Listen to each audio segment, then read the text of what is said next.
प्रिय दर्शक एवं श्रोता बंधु मानक बासंतीलता जेनार नमस्कार शुभेच्छा एवं प्रीतिभरा अभिनंदन।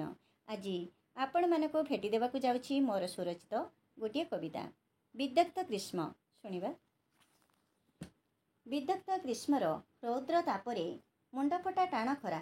विदग्ध ग्रीष्मर रौद्र तापरे मुंडफटा टाण खरा। बाली माटी ताती भाजिबार जेह्ने प्राणी हुअन्ति अधीरा। झांझी पवन को गुळुगुळी हुए जली जाऊअछि देह। ठंडा पानीय को मन चाहूअछि शीतल जल को मोह। नई नाल जल शुष्क होइलाणी नर पशु हंत सन्त।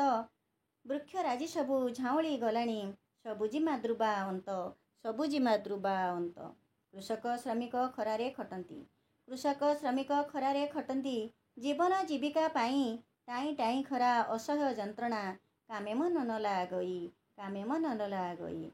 ग्रीष्मर प्रभाव अचानक बढ़े ग्रीष्मर प्रभाव अचानक बढ़े 43 टपी गला असह्य वेदना प्राणे भरी जाए।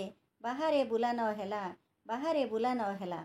खरा दिन फल लागे भारी भल आंब पणस खजुरी केंदु जामुकोली कमला कदली कसी काकुड़ी सपुरी।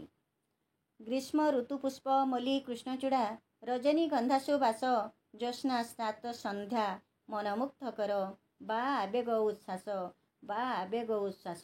पणा संक्रांति सावित्री आसई परब संभार नेई निरस जीवन सरस हुई पूजा अर्घ ढाली देई पूजा अर्घ ढाली देई।